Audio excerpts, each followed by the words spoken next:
अस्सलामुअलैकुम dear students, आज का लेसन बहुत इंटरेस्टिंग होने वाला है क्योंकि आज आप जानने वाले हैं प्रेपोजिशंस ऑफ मूवमेंट के बारे में। बहुत ज़्यादा कन्फ्यूजन थी स्टूडेंट्स को कि एट कहाँ पर इस्तेमाल होता है, एट प्लेस में कहाँ इस्तेमाल होगा, एट टाइम पे कहाँ इस्तेमाल होगा, ठीक है, इनटू कहाँ पर यूज़ होगा, ऑन टू कहाँ पर यूज़ होगा।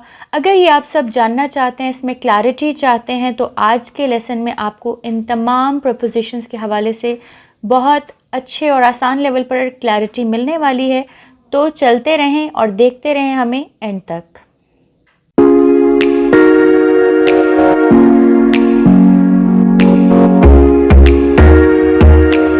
थोड़ा सा हम रिफ्लेक्ट बैक करेंगे प्रपोजिशन की डेफिनेशन की तरफ। प्रपोजिशन क्या होती है, हमने डिस्कस किया था कि ये अलाउ करती है, जो इंग्लिश बोल रहा होता है या लिख रहा होता है, कि दो चीज़ों के दरमियान जो लिंक है, जो रिलेशन है, उसको एक्सप्रेस कर सके, उसको हम क्या कहते हैं, प्रपोजिशन। जैसे कि to, from, in, into, under, below वगैरह वगैरह। प्रपोजिशन की टाइप्स हमने डिस्कस की थी, कौन कौन सी हैं। प्रपोजिशन ऑफ टाइम के बारे में हम पढ़ चुके हैं। प्रपोजिशंस ऑफ प्लेस के बारे में भी हम लास्ट क्लास में पढ़ चुके हैं। प्रपोजिशंस ऑफ मूवमेंट के बारे में हम इस क्लास में पढ़ने वाले हैं। और preposition of manner, measure, possession, source और इंस्ट्रूमेंट के बारे में हम आने वाली प्रपोजिशन सीरीज़ में जानेंगे। तो बढ़ते हैं हम प्रपोजिशन ऑफ मूवमेंट की तरफ। प्रपोजिशंस ऑफ मूवमेंट क्या होती हैं, इसकी डेफिनेशन क्या है। वो प्रपोजिशन जो एक प्लेस से दूसरी प्लेस की तरफ मूवमेंट के जो इंडिकेटर्स होते हैं उनको शो करती है, उनको डिस्क्राइब करती है। इसको मज़ीद समझने के लिए आज का लेसन पूरा देखें ताकि आपको बिल्कुल क्लैरिटी आपकी एक डेवलप हो। पिछले लेसन में कुछ स्टूडेंट्स कंफ्यूज थे ऐट के कॉन्सेप्ट को लेकर के ऐट जो है वो हम कहाँ पर इस्तेमाल करते हैं। तो ऐट की स्पेसिफिकेशंस एक तो आपको याद होगा, प्रपोजिशंस ऑफ टाइम के अंदर हमने ऐट को इस्तेमाल किया था। किसी भी स्पेसिफाइड दिन के हिस्से में या टाइम में वक्त के साथ जो है ऐट लगता है, जैसे कि एट 8 PM, एट 8:15 PM, या अगर हमें स्पेसिफाइड टाइम पता है तो उसके साथ हमेशा क्या लगेगा, ऐट लगेगा। इसी तरह दिन का कोई मखसूस हिस्सा है, जैसे कि at sunrise, at sunset, at midnight वगैरह वगैरह। अब आप कहेंगे कि ये तो बिल्कुल स्पेसिफिक नहीं होता, लेकिन ये स्पेसिफिक होता है। आपको याद होगा जब हम रोज़ा खोलते हैं तो क्या करते हैं, हमें एक टाइम होता है कि 7:17 पे ही रोज़ा खुलता है, ठीक है। तो वो एक पर्टिकुलर टाइम होता है सनसेट का, या ये इंडिकेटर्स होते हैं जिनका एक पर्टिकुलर टाइम होता है, इसलिए इनके साथ क्या इस्तेमाल होता है, ऐट। तो ये आपने हमेशा याद रखना है कि ऐट जो होता है वो किसी स्पेसिफाइड टाइम के साथ ही यूज़ होता है। मिडनाइट भी जो होती है वो रात को 12 बजे ही कहलाती है, दैट्स वाई उसके साथ भी ऐट इस्तेमाल होता है। ओके, उसके बाद ऐट कहाँ इस्तेमाल होता है, कुछ स्पेसिफाइड जगहों के साथ इस्तेमाल होता है। किसी भी शहर या किसी भी कंट्री के अंदर कोई ख़ास जगह है जिसको हम रेफ़र कर रहे हैं, जो अपनी जगह पे रहती है, उसके साथ हम ऐट इस्तेमाल करते हैं। जैसे कि मैं अगर सेंटेंस बनाऊँ, we often have coffee at Gloria Jean's, ठीक है। ग्लोरिया जीन्स क्या है, कॉफ़ी शॉप है मशहूर।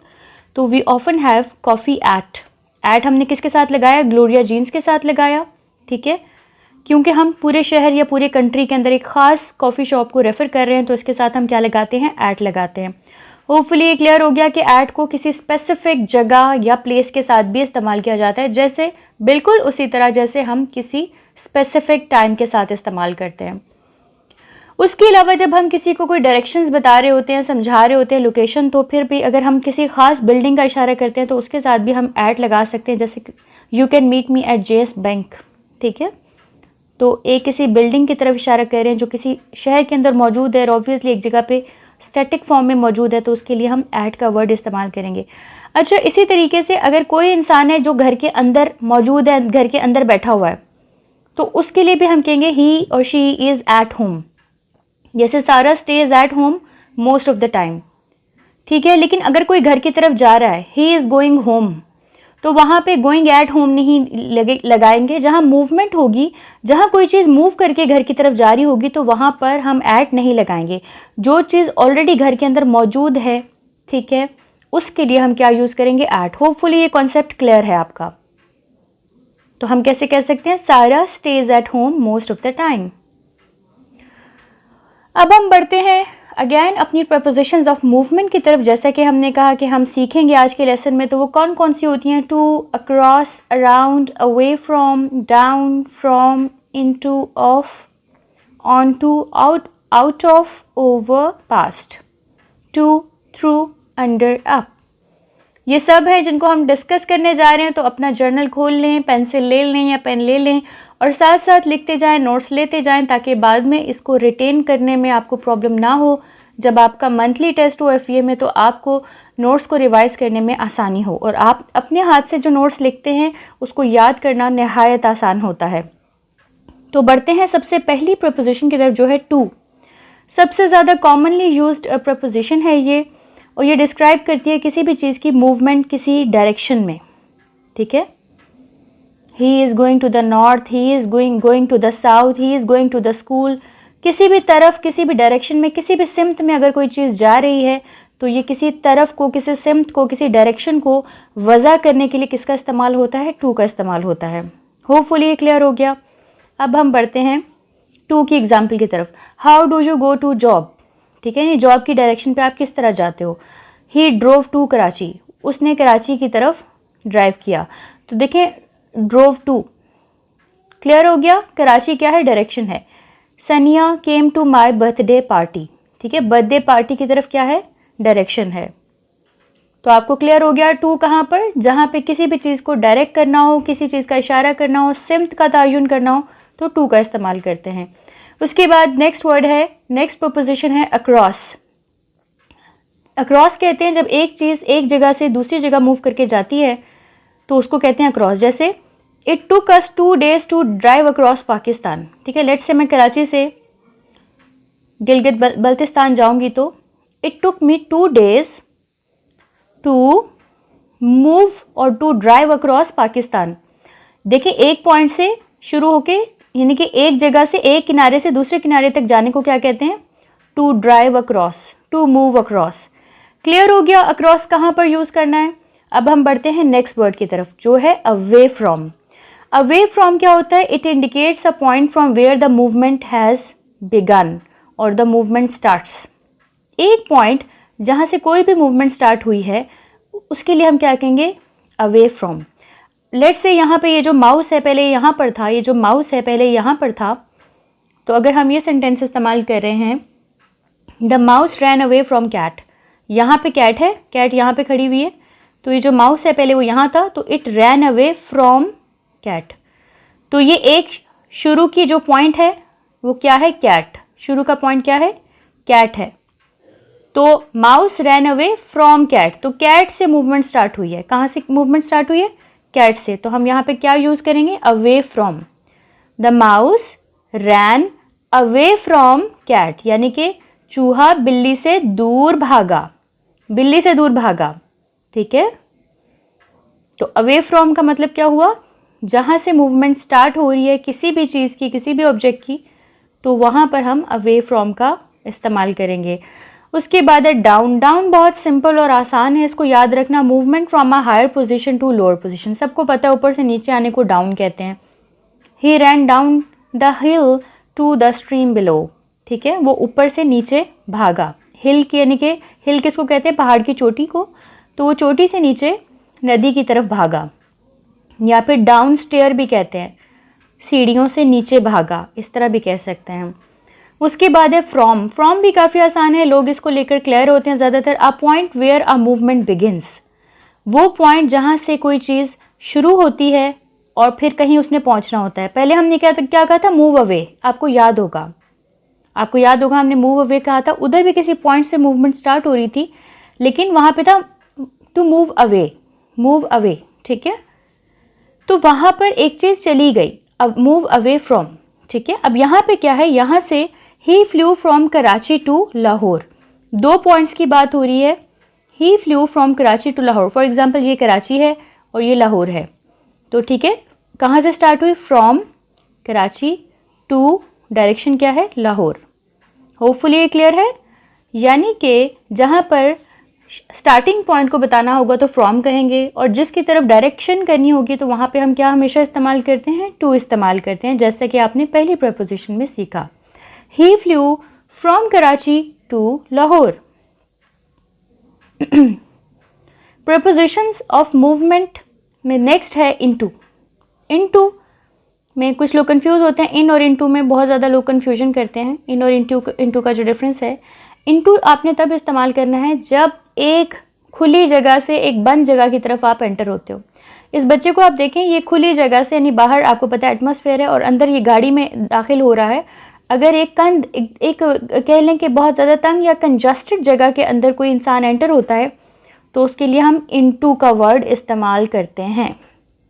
ठीक है, ये कॉन्सेप्ट आपने हमेशा क्लियर रखना है। अगर एक बड़ी जगह से छोटी जगह पे एंटर होंगे तो जैसे to enter into the room, ठीक है, अगर आप बाहर से कोर्टयार्ड से या आप किसी बड़ी जगह से अंदर एंटर हो रहे हैं रूम के तो आप कहेंगे to move into the room. यानी किसी तंग जगह पर अगर आप एंटर हो रहे हैं तो आप क्या यूज़ करते हैं, इनटू।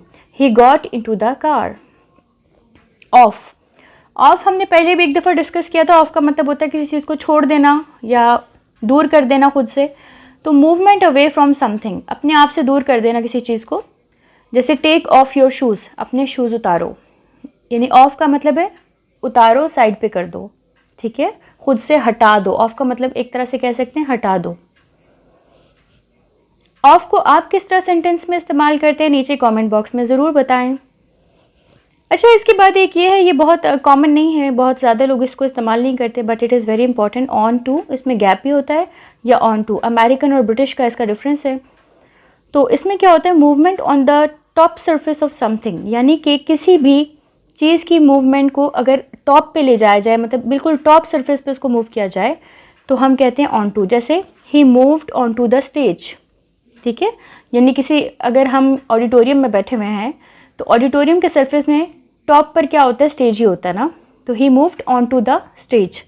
या किसी भी टॉप के ऊपर अगर मूवमेंट हो रही है, लेट्स से यहाँ पर आपके सामने एक एग्जांपल रखी हुई है, move the kettle on to the counter.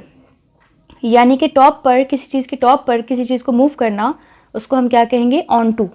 ठीक है, सरफेस के ऊपर अगर हम मूव कर रहे हैं उसको तो हम क्या कहते हैं, ऑन टू। उसके बाद जो नेक्स्ट कॉन्सेप्ट है that is out of. Next preposition क्या है, आउट ऑफ। आउट ऑफ का मतलब क्या होता है कि एक तंग जगह से किसी चीज़ को बाहर निकालना, एक तंग जगह से, क्लोज प्लेस से किसी चीज़ को बाहर निकालना। जैसे इस एग्जाम्पल में कहा गया है, please take your hands out of your pocket. अपने हाथ अपनी पॉकेट से बाहर निकालो। ठीक है, आउट ऑफ यानी किसी तंग जगह से बाहर निकालना।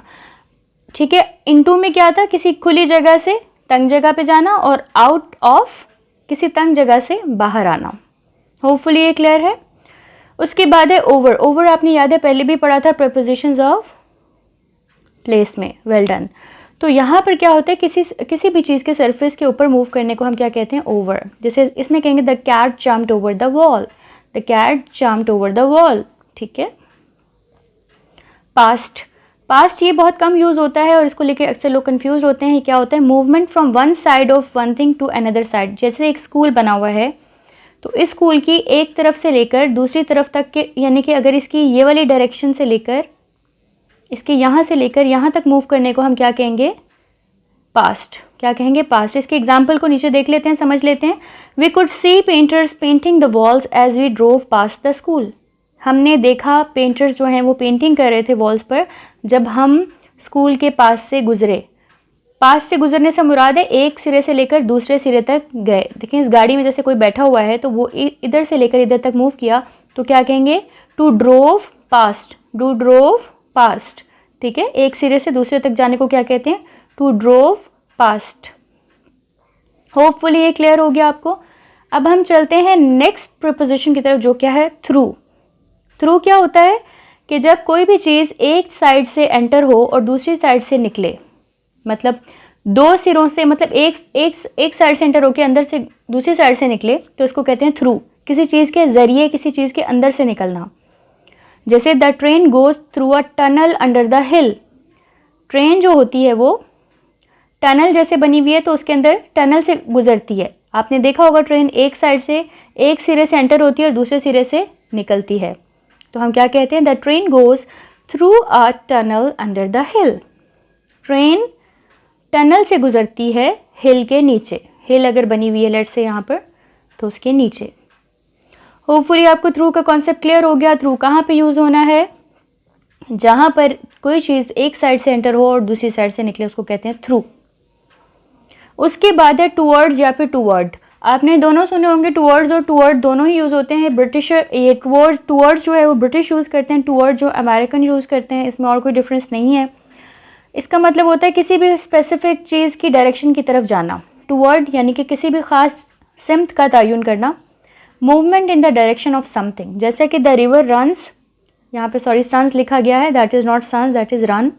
The river runs towards sea, the river runs towards sea. आप सबको पता है जितने भी दरिया होते हैं वो इकट्ठे होकर समंदर में गिरते हैं, तो क्या है, द रिवर रन्स टूवर्ड्स सी। तो सी यहाँ पर क्या है, एक डायरेक्शन है, और टूवर्ड का हमने इस्तेमाल करना है जब हमने रिवर के साथ हमने क्या इस्तेमाल करना है, the river runs towards sea. Yes, hopefully ये कॉन्सेप्ट आपको क्लियर हो गया कि टूवर्ड्स को आपने इस्तेमाल कब करना है, जब आपको मंजिल का तयन हो। अंडर, अंडर का आपको अच्छे से पता है, किसी भी चीज़ के नीचे को कहते हैं मूवमेंट डायरेक्टली बिलो समथिंग, किसी चीज़ के नीचे से मूव करना। The cat ran under the table, sorry यहाँ पे द माउस है not cat, the mouse ran under the table, ठीक है। उसके बाद है अप, किसी लोअर पॉइंट से किसी हायर पॉइंट की तरफ ऊपर चढ़ना, क्लाइंब करना, उसको हम अप कहेंगे। Ahmad ran up the hill और Ahmad climbed up the hill, हम कोई भी इसका वर्जन यूज़ कर सकते हैं। Hopefully it's loud and clear. आज के लेसन में हमने तकरीबन बहुत सारी प्रपोजिशंस के बारे में सीखा, समझा कि कहाँ पर कौन सी किस सिचुएशन में प्रपोजिशन यूज़ होनी है। होपफुली ये कॉन्सेप्ट आपको अब बिल्कुल क्लियर हैं, अब आप इसमें कोई कन्फ्यूजन नहीं करेंगे अपनी लाइफ में। नेक्स्ट टाइम जब आप ऐड लगाएंगे तो बिल्कुल कॉन्फिडेंटली लगाएंगे, ऑन लगाएंगे तो कॉन्फिडेंटली लगाएंगे, ठीक हो गया। तो अगर आपको ये वीडियो पसंद आई तो इसको लाइक करें, चैनल को सब्सक्राइब करें, और नेक्स्ट सीरीज़ जो होगी प्रपोजिशन की, इसमें आप मज़ीद प्रपोजिशंस की टाइप्स के बारे में जानते चले जाएंगे, और यहाँ तक कि आपको तमाम तर बेसिक जो ग्रामर के कॉन्सेप्ट्स हैं उनके ऊपर एक कमांड होगा, और आप बहुत ज़्यादा कॉन्फिडेंटली अपनी जो स्ट्रक्चर है ग्रामर की और इंग्लिश की उसको बिल्ड कर सकेंगे without any fear, without any you can say किसी भी किस्म की आप वो झिझक के बगैर, हेजिटेशन के बगैर आप कंस्ट्रक्शन कर सकेंगे। उसकी जो स्ट्रक्चर होती है सेंटेंस की, अक्सर स्टूडेंट कंफ्यूज होते हैं कि मैम हमारी स्ट्रक्चर बहुत ख़राब है तो हम क्या करें।